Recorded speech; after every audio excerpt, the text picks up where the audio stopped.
Hello, সবাই কেমন আছো? আশা করি সবাই খুব ভালো আছো। নতুন একটা ভিডিওতে সবাইকে জানাই অনেক অনেক স্বাগত। তো তোমাদের সাথে জন্মদিনের ভিডিও শেয়ার করেছিলাম শর্টস। তো কি কি রান্না হয়েছিল সেটাও শেয়ার করেছিলাম। তো তার মধ্যে আমি একটা ব্লগ ভিডিও করে রেখেছিলাম। তো সেটাই দেখো তোমাদের সাথে শেয়ার করছি। আর জন্মদিনটা দেখো মাটির থালা বাসনে করে কিন্তু খেতে দিয়েছিলাম। আর তার উপর ছিল কলা পাতা। আচ্ছা, তোমরা কারা কারা এরকমভাবে জন্মদিন সেলিব্রেট করতে ভালোবাসো অবশ্যই কিন্তু কমেন্ট করে জানাবেন। আর এই থালাগুলো তো তোমাদেরকে আমি আগেই শেয়ার করেছিলাম যে ওর একটা দিদি মানে কৃষের একটা দিদি বানিয়ে দিয়েছে, মানে রঙগুলো করে দিয়েছে। আর থালাটা তো তোমরা সবাই দেখলে, থালাটা কেমন হয়েছে সেটা কিন্তু অবশ্যই কমেন্ট করে বলবেন। আর আমি কিন্তু জন্মদিনের দিনে অনেক কিছু রান্না করেছিলাম।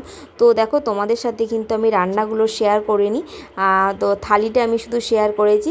থালিতে কিন্তু অনেক কিছু ছিল, এমন কিছু নেই যে ছিল না, সব কিছুই ছিল, মাছ মাংস তারপরে মোটামুটি যা থাকা দরকার আর কি মোটামুটি সবই ছিল। তো আমার বরের জন্মদিনের মানে খাওয়ার থালিটা কেমন হয়েছে অবশ্যই আপনারা কমেন্ট করে জানাবেন। আর ভালো লাগলে লাইক কমেন্ট শেয়ার কিন্তু